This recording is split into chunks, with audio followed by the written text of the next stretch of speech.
Every human being is psychologically inclined to belong to something, whether it is a race, a culture, a group, or a concept. No one can live without a sense of identity. It gives us meaning and makes us feel valued to belong. But this inclination can lead to negative consequences if it is not channeled wisely. According to communism, every single person is allegedly equal to every other citizen in the state, to the extent that individual differences are neglected and directly eliminated by the government. The nuclear physicist has an equal salary to the janitor and driver. On the contrary, capitalism is based on individualized society. The first example is so extreme that it used the need for belonging to erase all aspirations and individual differences which we were given by Allah to utilize for our benefit and for the whole society.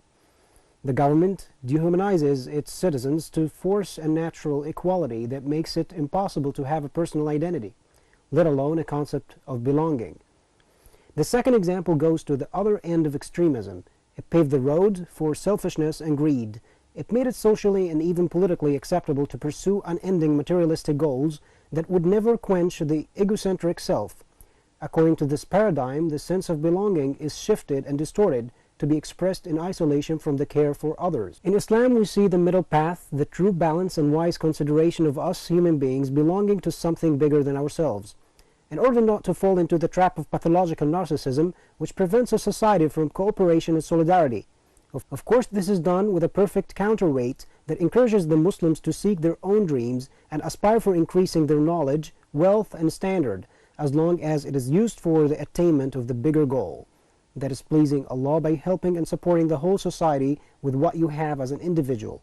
The Islamic view is the only view that treats the humankind without turning a blind eye to their nature, and without leaving a person with nothing to find belonging to but him or herself.